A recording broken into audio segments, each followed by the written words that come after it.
Hi Calvary. We had a wonderful gathering Sunday, and we wanted to pause midweek and talk about our theme some more as we introduce it for this program year. It is well. Our theme this year was a real collaborative process.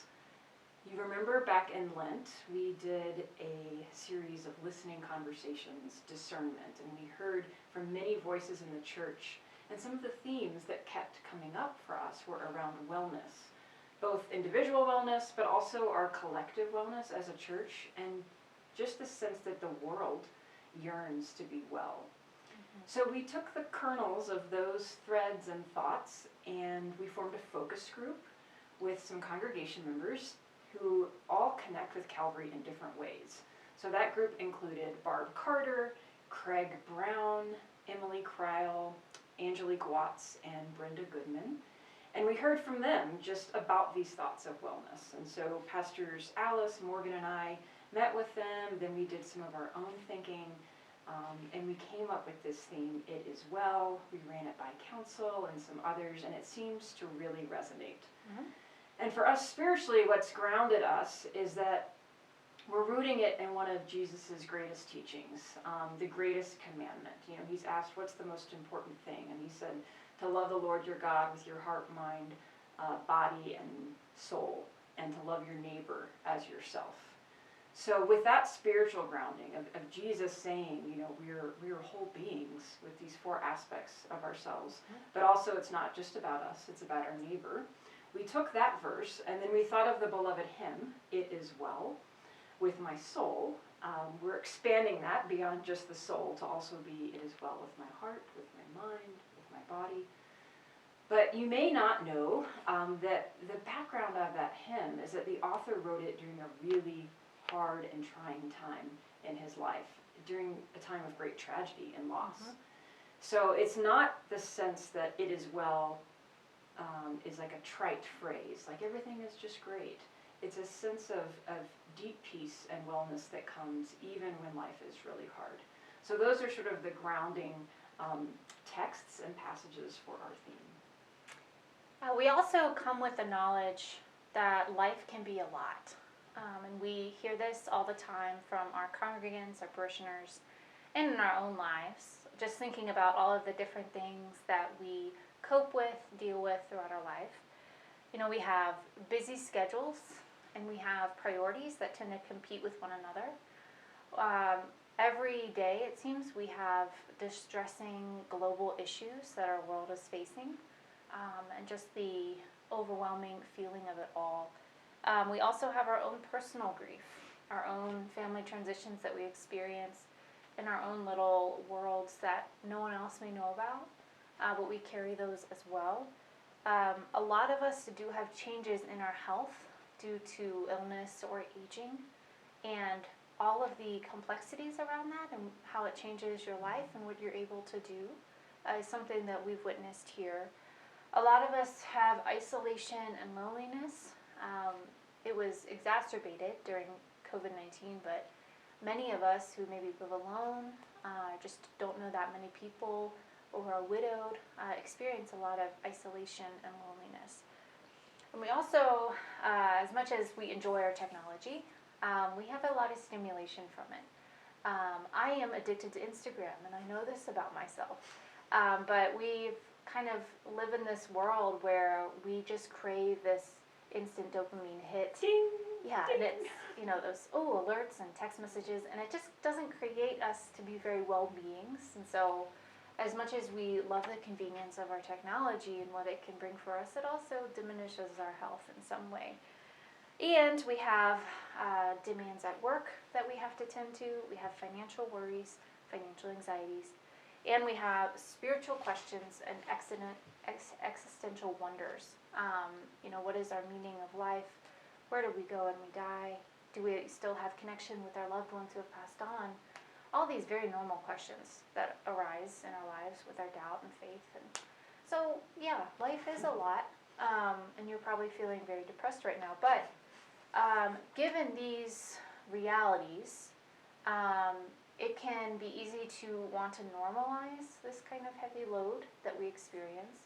And we also may try to put on a facade, something that's not really authentic, but putting on a happy face or a brave face, even if what we're experiencing is really heavy.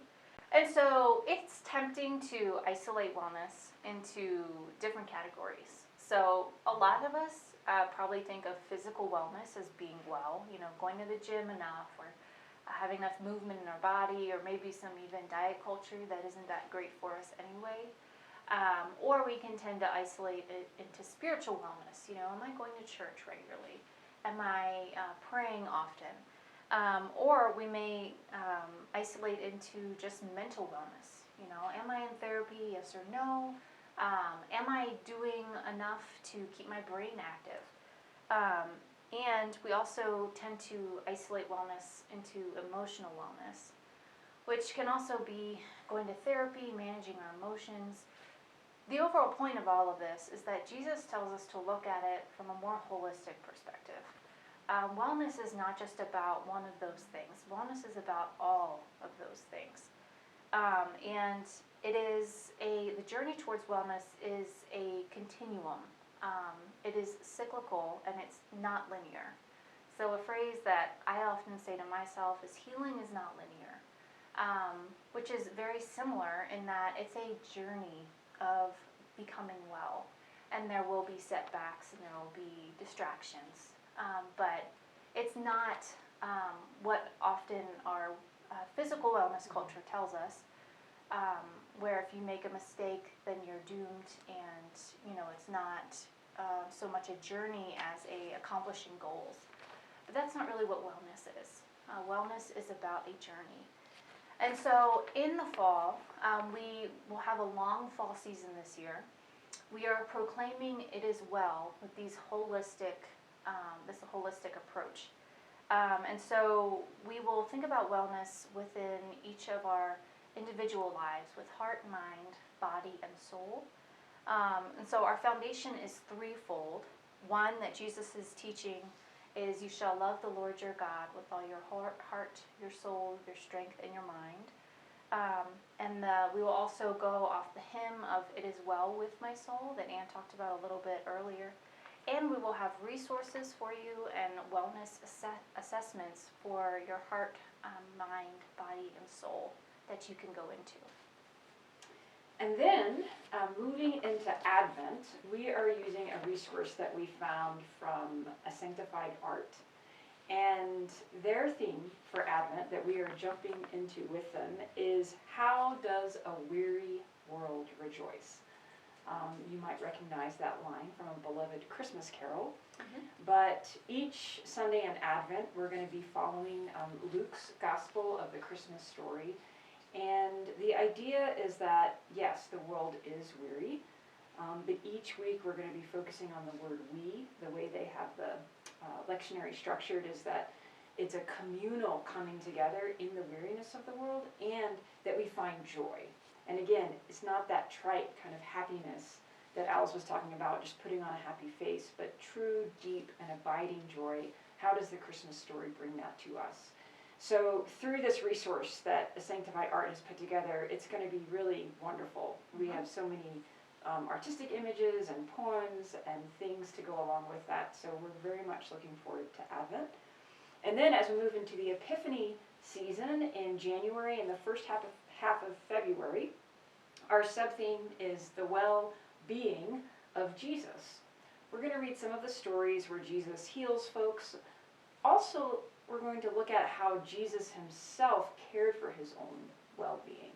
For example, he brought his disciples around him. He didn't do this work alone. He went off to a mountain to pray sometimes when he needed to reset.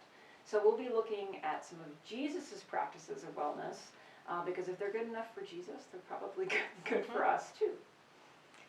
In Lent, we will turn a bit more into introspection. Our theme for Lent is how do we become well? And so we will together identify barriers to our own wellness with some honest reflection questions and just some dwelling in community together, knowing that we all have different barriers to our own wellness. And how do you self-assess when you are well and when you are not well.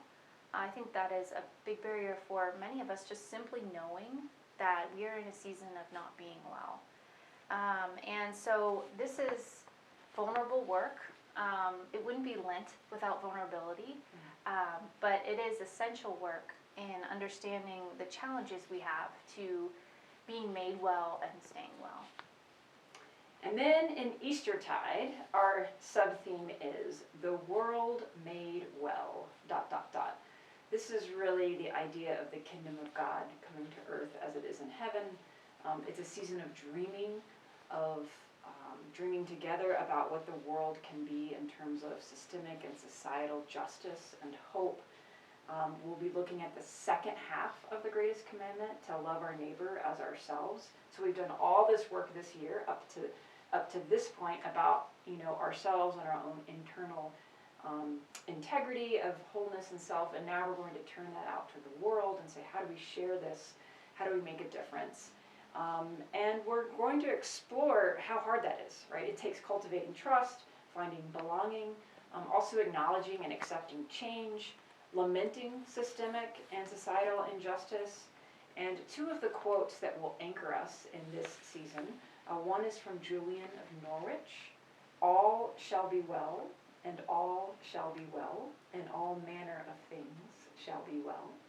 It's a very declarative statement. And then from the Reverend Martin Luther King Jr., we shall overcome because the arc of the moral universe is long, but it bends toward justice. I also wanted to tell you a little bit about our logo for this year that you saw in our order of worship and in some of your swag items.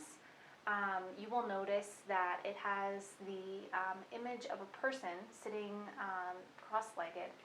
Now we have the head of the person representing the mind, and then we have a heart shape in the middle of their body, which represents their heart.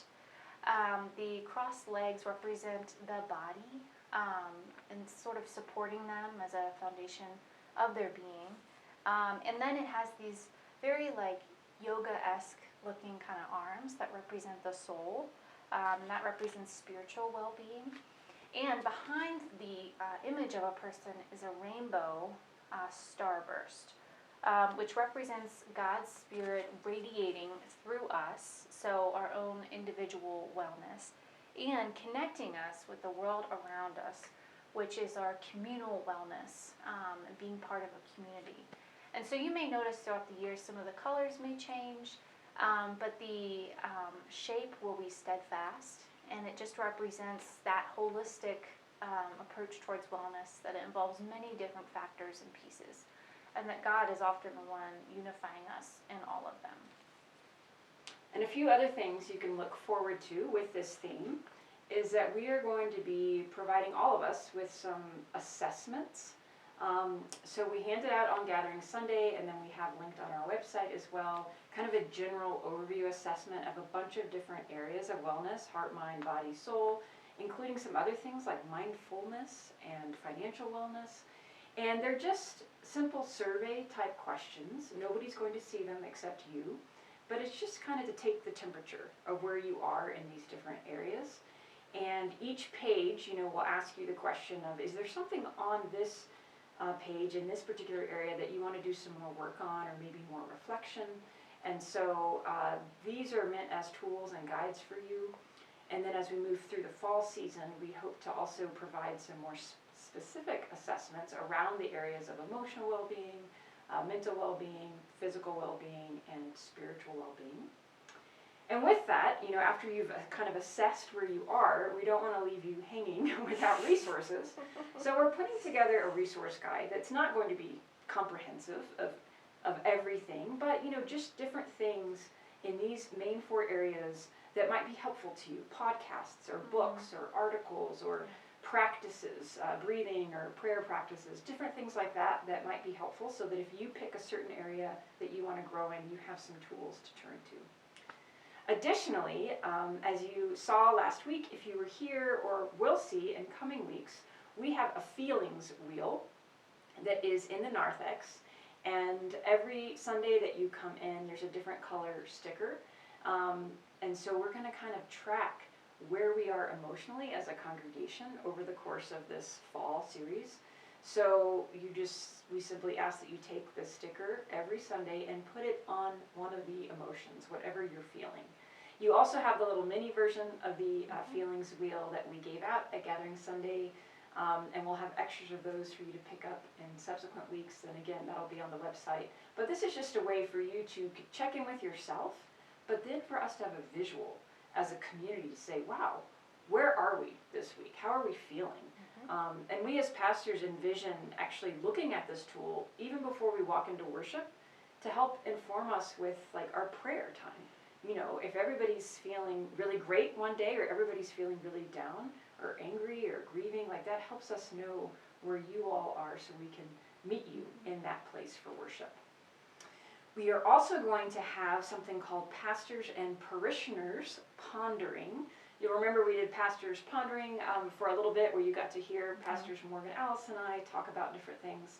But on October 22nd, after worship, we invite you to bring a brown bag lunch and just engage with us in conversation around these 4 areas: heart, mind, body, and soul. How the theme is resonating with you, what you're learning, just a chance for casual conversation and connection, not just around the sermons that we've preached, but also the theme as a whole and what you're learning about yourself.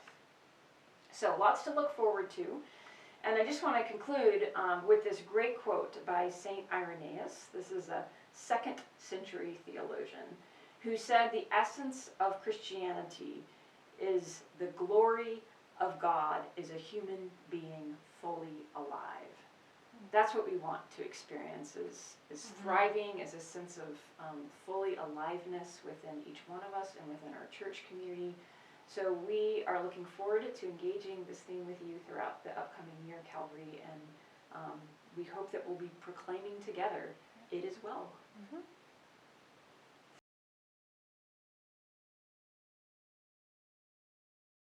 Barbara Walters.